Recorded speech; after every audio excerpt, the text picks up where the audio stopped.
This episode is brought to you by Best Buy. Whether you are searching for exciting gifts or trying to snag the hottest holiday deals, Best Buy is here to help. From air fryers for the aspiring foodies in your life to smartwatches for your fitness friends, Best Buy is your gifting destination for everyone. And Best Buy makes it easy to get your gifts how and when you need them, with free next-day delivery on thousands of items, as well as same-day delivery and in-store pickup options. Shop great deals on gifts now at Best Buy. Myrtle Beach, South Carolina is the beach. It's also the perfect place to enjoy the holidays. Here you get all the holiday cheer you can handle, plus 60 miles of beaches and endless fun. You may be wondering, what can I do at the beach at the holidays? Well, it's a great time of year for horseback riding along the shoreline, fishing from chartered boats, or going golfing at any of the 80-plus award-winning courses. So this year, take a holiday from the average holiday season at the beach. Plan your getaway to Myrtle Beach, South Carolina at visitmyrtlebeach.com.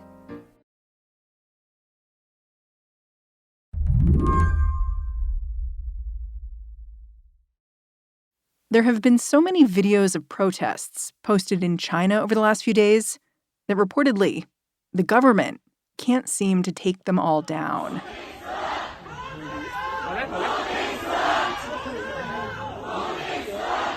That's how we know what's going on in China right now. These little video clips posted to apps like WeChat or Douyin, that's Chinese TikTok. And they started after a fire. Last month, a blaze in an apartment building in the city of Urumqi ended up killing 10 people. Many Chinese believed their government's strict COVID protocols limited emergency response and condemned those people to death. So what began as memorials, laying flowers, lighting candles, that morphed into demonstrations in the streets.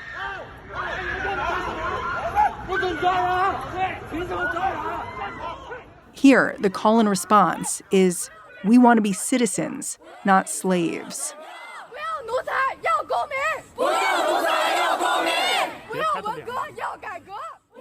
Some protests veer on the absurd as people stretch the limits of what's allowed.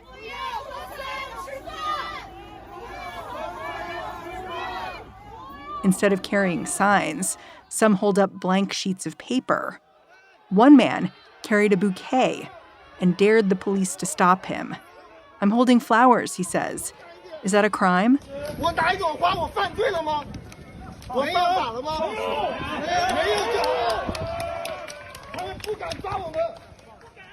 But no matter what these protests look like, Matt Brazil, a former diplomat and China expert, examines each frame of video and wonders the same thing.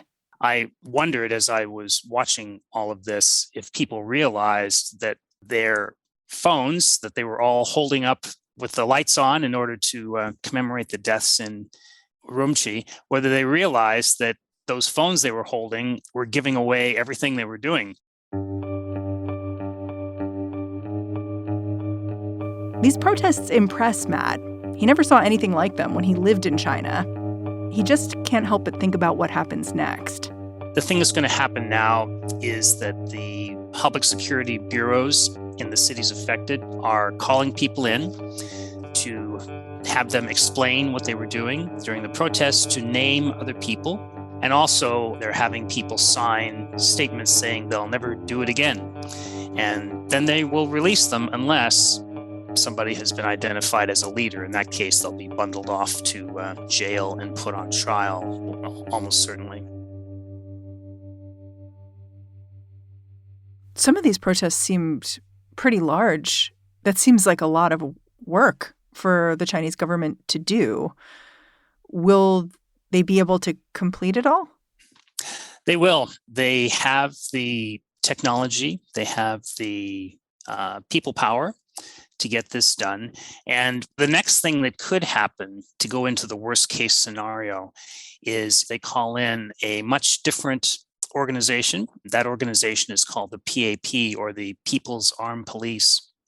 They're called paramilitary, but they're really quite military, but they're trained to handle large-scale demonstrations. They were first built up in large numbers after the 1989 Tiananmen disturbances.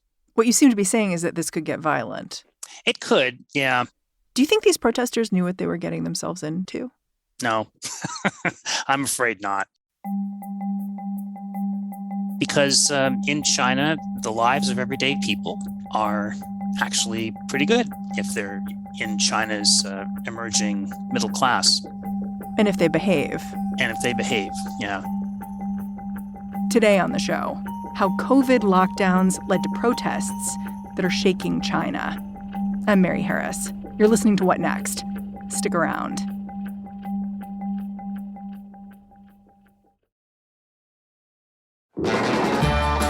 Myrtle Beach, South Carolina is the beach. It's also the perfect place to enjoy the holidays. Here, you're going to get all the holiday cheer you can handle, plus 60 miles of beaches and endless fun. Sometimes you need a holiday from the standard holiday. Maybe you want to escape the cold. Maybe you want to start a new tradition. Myrtle Beach is the place to do all of that. They've got themed shows at the Grand Street. They've got Winter Wonderland at the beach, which features massive light displays and a brand new family fun zone. They've got holiday cheer everywhere you look, like at Brook Green Gardens' Night of 1,000 Candles, where more than 2,500 candles and twinkling lights take over the Grand Botanical Gardens. There are not many places where you can celebrate the holidays or ring in the new year with a big ol' ocean view. Take a holiday from the average holiday season at the beach. Plan your getaway to Myrtle Beach, South Carolina at visitmyrtlebeach.com. If you went to China today, you'd be forgiven for thinking you'd time traveled back to 2020. That's because the Chinese Communist Party's zero COVID policy looks a lot like the pandemic's early days, only stricter. Frequent testing is mandatory, and if you pop a positive, you get sent to a government quarantine center.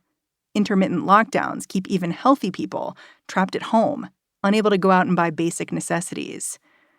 We did a show about zero COVID back in May. And our guest back then said part of the strict adherence to this policy was about Chinese President Xi Jinping. He was trying to consolidate power. Political leaders were about to assemble for the party Congress, and Xi did not want to look weak. So I asked Matt whether that meeting cleared the way for a more lenient COVID policy.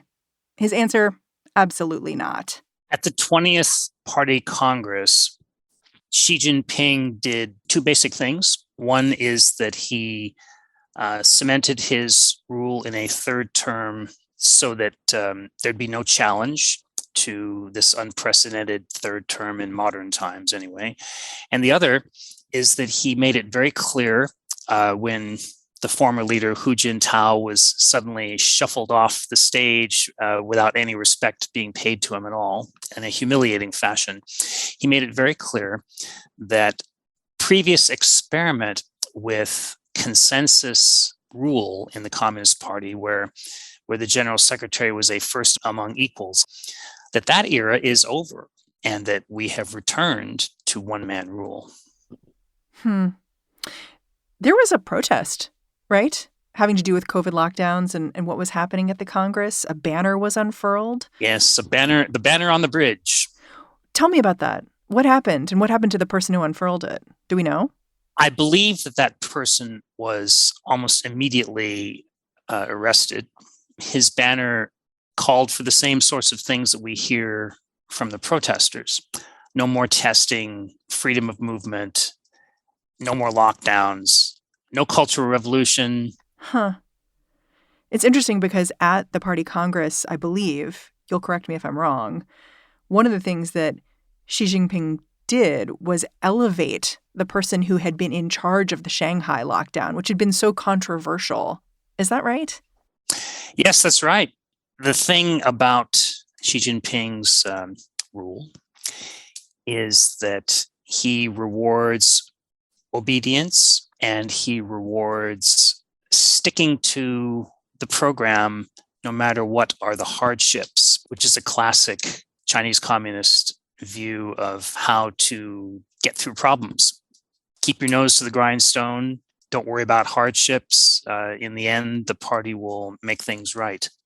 And the people he promoted were not only his acolytes, but they were people who showed that they are willing to carry out party policies to the end, no matter what is the opposition. Anger over zero COVID has been building among everyday people for months now. And every once in a while, it becomes something like a protest. Back in September, when a bus carrying 45 COVID-exposed citizens crashed before it reached a quarantine center, it sparked outrage. It even led to a local official apologizing. Last month, workers at a Foxconn factory, that's where iPhones are manufactured, clashed with law enforcement when their COVID-era bonuses went unpaid. They were also furious over poor quarantine protocols. The breaking point this time was that fire in Urumqi. You can see videos of it online, with rescue crews spraying water at the blaze, but missing the flames. It looks like they just couldn't get close enough to the building.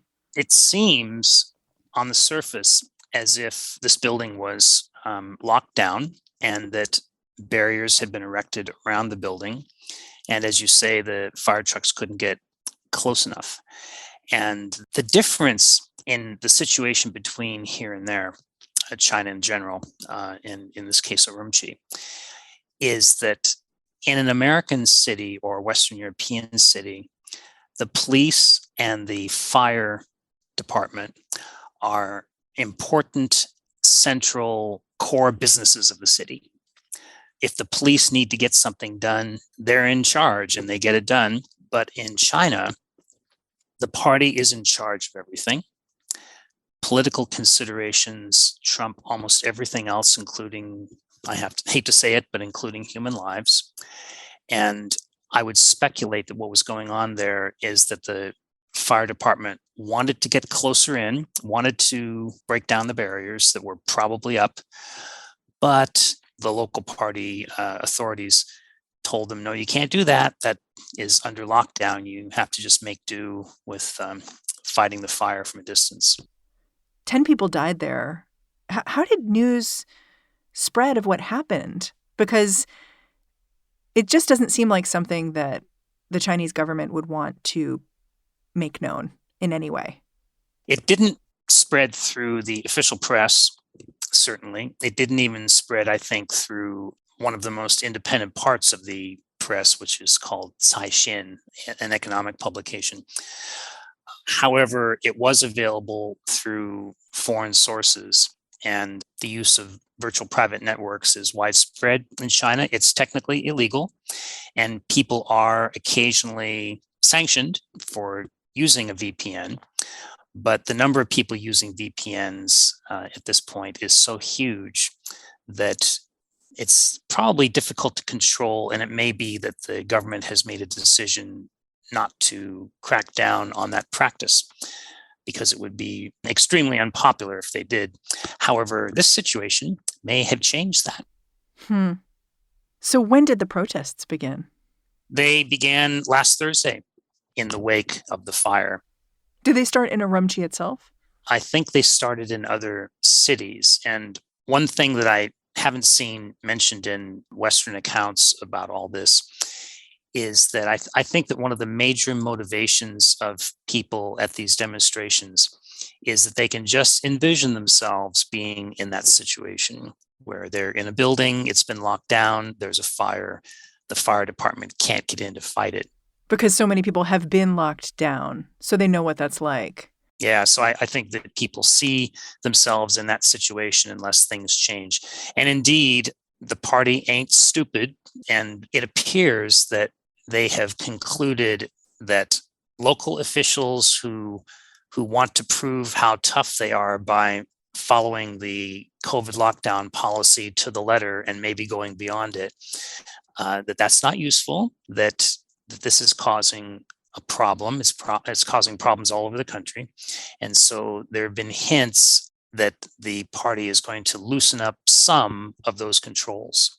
Yeah, because there have been reports that people on lockdown have had trouble getting food, that, they can't leave the building even if they're okay.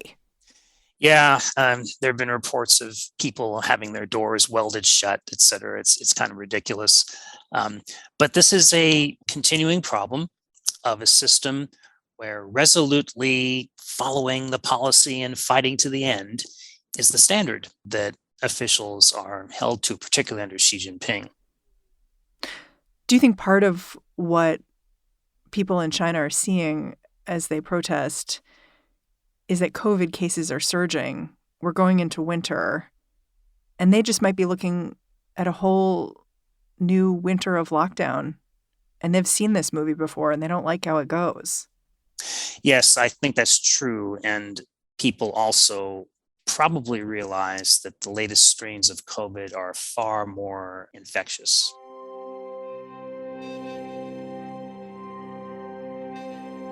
After the break, how do these protests stack up against Tiananmen Square in 1989?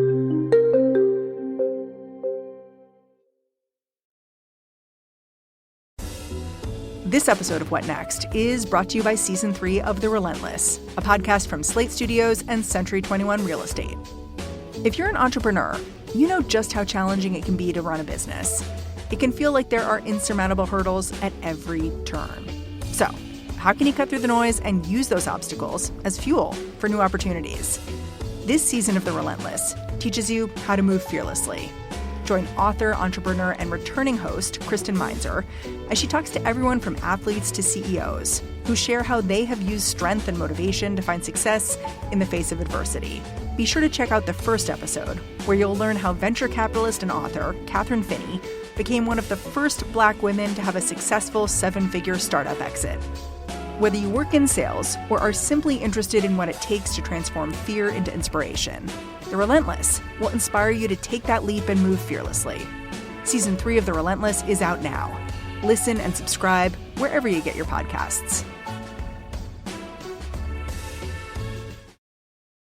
This episode is brought to you by Best Buy. This year, let Best Buy be your holiday hype partner. Whether you're searching for exciting gifts or trying to snag the hottest holiday deals, or looking for ways to simplify the giving and receiving experience, Best Buy is here to help.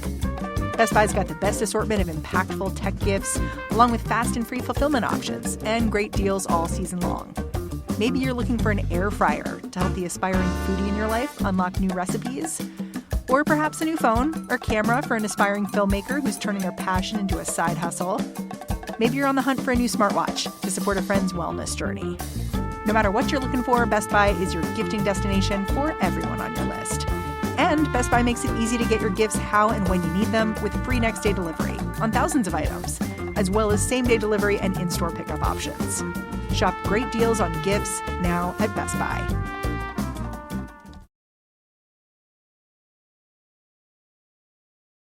A lot of the reports about this wave of protests has put it in the historical context of Tiananmen Square. But I do wonder, is that the right comparison to you? Like, how is this movement, what we're seeing now, the same or different? Well, the similarities are that the party state still has overwhelming power. It's very durable in the face of unrest. The population, ordinary people, fear the results of a serious crackdown, particularly older people who have seen the party in action throughout their lives. But the differences are there's a much larger number of people who are personally affected, of course, by the lockdowns. Probably 300 million people are under lockdown at any point in time. Many of them can't get out and earn money. They can't get out and buy food, etc. Back then, the organizing was much different. It was done by telephone. And another difference is that organizing, because of that, organizing is much easier. It's being done on the web. However, it's also far easier to monitor. And as we all know, the surveillance system that has been built with the assistance of American technology, unfortunately, enables the state to keep track of virtually everything that everybody is doing. And people are required under the COVID restrictions to carry their phones with them at all times because of the code system that is used on the phones to tell people whether they are free to walk around, green code, whether they are under restriction, the yellow code, and whether they must go immediately into isolation, red code. And we have the other thing is we have the People's Armed Police ready in the wings. There's no need to call in the People's Liberation Army to machine gun people in the streets. So you're saying the Chinese government is more prepared for this kind of moment than maybe they were in Tiananmen And it's easier for people to gather, but it's also easier for the government to respond quickly and with authority. It's an interesting dynamic, isn't it? Yeah. Everyone's learned something, I guess, from that moment. Mm-hmm. You've mentioned the fact that American technology undergirds the Chinese system of repression. And I wonder if we can dwell on that for a second. Do you blame the U.S. for the way China is able to surveil its people? Well, the U.S. has played an important role in enabling the party state to modernize. On a broader scale, of course, the accession to the World Trade Organization enabled China to grow its economy at a much more rapid pace. And that's not a bad thing, but it's a fact. And in another way, American technology companies have been able to profit a great deal from the Communist Party, the Chinese Communist Party's desire to build up this big surveillance state. And the big thing that's happened in the past 3 years is that not only artificial intelligence, but machine learning has matured. And so machine learning has, in the past 3 years, has given a big improvement to facial recognition.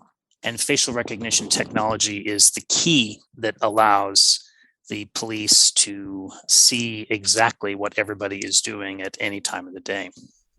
You seem upset with this American sort of boost being given to the Chinese government. I wonder, though, too, whether it points to intervention that might take place as protests spread, a crackdown against protests spreads as well. Could American companies withdraw their support in some way or be compelled to? And would that have some impact on China? I think that the export controls that were put in place in October by the Biden administration and the Commerce Department are an attempt to do that. But the bottom line here really is, in our system, what comes first? Shareholder value comes first.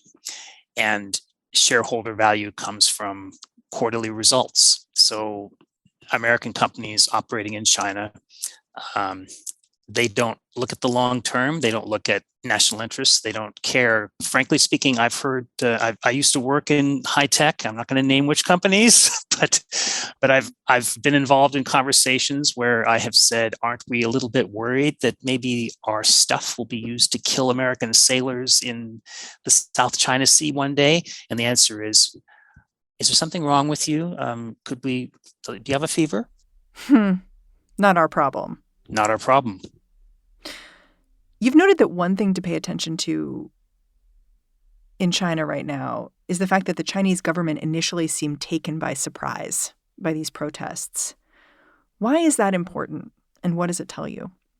Well, it indicates that there's potentially a intelligence failure that occurred. The Ministry of State Security, which is their CIA equivalent, the Ministry of State Security is supposed to keep an eye on these things. They're supposed to be able to predict when there are problems like this. And the same thing is true of the Ministry of Public Security, which is the national police that runs the surveillance system. They're supposed to be able to tell the party in advance if there are problems brewing. But it seems like they didn't. And so as somebody who follows China's security organizations, I'm waiting for the next shoe to drop. I'm wondering who's going to be relieved of duty. Yeah, you're sort of pointing to this instinct to just blame someone else. Like, hey, that guy didn't tell me what was going to happen, so he's gone. This is a communist thing. Yeah. Do you think that's really what's happening, though? Like, is it that guy didn't know? Or is it that guy didn't tell? Because telling a higher up, like, hey, there's going to be some protests, that may not be information they want to get. Yes, that's true. That's a problem. The State Department used to have this magazine back in the Cold War. It was called Problems of Communism. And it was a great publication. They had tremendous analysis in that publication. So one of the problems of communism, as you just pointed out, is that it's not always cool to speak truth to power. Another problem of communism is that communism is supposed to be a scientific discipline. Really? You're supposed to be able to predict what's going to happen, and the party is always supposed to be correct in everything it does. But of course, it's a human organization. It can't really be correct all the time. It can't always predict what's going to happen. And so the tendency over history has been to blame either outside forces. That's why we keep hearing about foreign forces that are actually responsible for all of this trouble. I'm sort of wondering, like, if there's something you're looking for in the reaction of the Chinese government that will tell you more about whether zero COVID will be changing, about whether the message these protesters are sending has been received.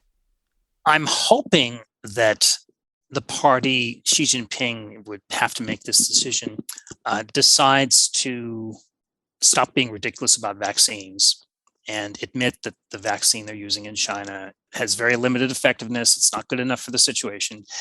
And they start immediately on a vaccination program using modern vaccines as we've been using here. That's the first thing. I'm also going to, of course, be watching to see who gets purged, if anybody, because if there are no purges, if the party just marches forward with the same program, then that's going to be problematic. It's going to not solve any of the problems that led to these disturbances. It means that the party has decided to meet these protests just with repression. I'm hoping that that's not going to be the response, because that'll lead to widespread misery. But I'm hoping that they decide that it's time to change course. What's worked up until now hasn't been sufficient, and we need to think about not only popular approval, but also relieving the difficulties that society is facing.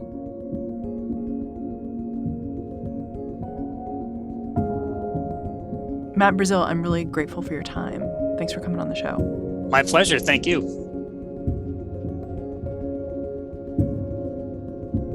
Matt Brazil is a senior analyst at Blue Path Labs in Washington, D.C., and a senior fellow at the Jamestown Foundation. He's also the co-author of Chinese Espionage, an intelligence primer. All right, that's our show. If you're a fan of what we're doing here at What Next, the best way to connect with us and support our work is to join Slate Plus. You just go on over to slate.com/whatnextplus and sign up. What Next is produced by Elena Schwartz, Carmel Delshad, and Madeline Ducharme. We are getting a ton of support right now from Anna Phillips, Jared Downing, and Victoria Dominguez. We are led by Alicia Montgomery and Joanne Levine. And I'm Mary Harris. I'm passing things off to Lizzie O'Leary and the What Next TBD crew for now, but I'll be back on Monday.